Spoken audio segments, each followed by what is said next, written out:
Hello everyone, তোমরা সবাই কেমন আছো? আশা করছি খুব ভালো আছো। গুড মর্নিং সকলকে জানাই। আর এই দেখো আজকে আমি আবারও মাঠে চলে গেছি। আর হ্যাঁ, এই পুকুরের পাশ দিয়ে যাচ্ছি। দেখো বৃষ্টি হয়ে পুকুরটা পুরো ভরে গেছে। আমি দেখাচ্ছিলাম আর কেমন সবুজ লাগছে। আর আমরা যাব আজকে অন্য মাঠে, তো সেটাই তোমাদের সাথে শেয়ার করব। দেখো পাশে ধানের জমি পার করে চলে যাচ্ছে। আর এখানে মাছ কিলবিল করে নড়ছিল, মনে হচ্ছিলো যে নেমে মাছগুলো ধরি, কিন্তু না, আমাকে বকা দিচ্ছিল, বলছিল না না না নামতে হবে না।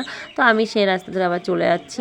আর আজকে বরবটি তোলা হয়ে গেছে আর বেগুন তুলতে হবে। তো তারপরে গিয়ে দেখছি ওরা বরবটি তুলে চলে আসছে, কারণ বরবটি বেশি ছিল না।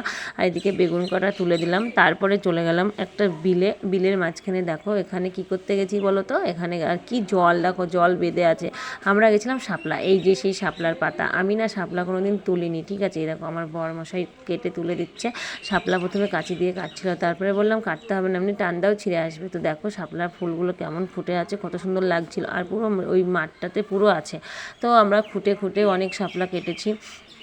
আমার তো খুব ভয় লাগছিল, ফোনটা ছিল হাতে, যদি একবার পড়ে যেত তাহলে তো ফোনটা ভিজে যেত। তো সেই জন্য আমি বেশি জলে নামিনি, তবু নেবেছিলাম। তো আমার হাতেই ছিল। আর ও দেখো যেয়ে যাচ্ছে, গল্প করছে। আর ওইদিকে সারা মাঠটাতেই ওরকম শাপলা ফুটে আছে। আমার তো খুব মজা লাগছিল। মনে হচ্ছে আমি একটা পাতা ছিঁড়েছিলাম, পদ্ম পাতার মধ্যে। দেখো ব্যাগের মধ্যেও রেখেছি শাপলা। আর শাপলা খেতে কে কে ভালোবাসো কমেন্টস করে জানিয়ে দিও। আমার তো খুব ভালো লাগে।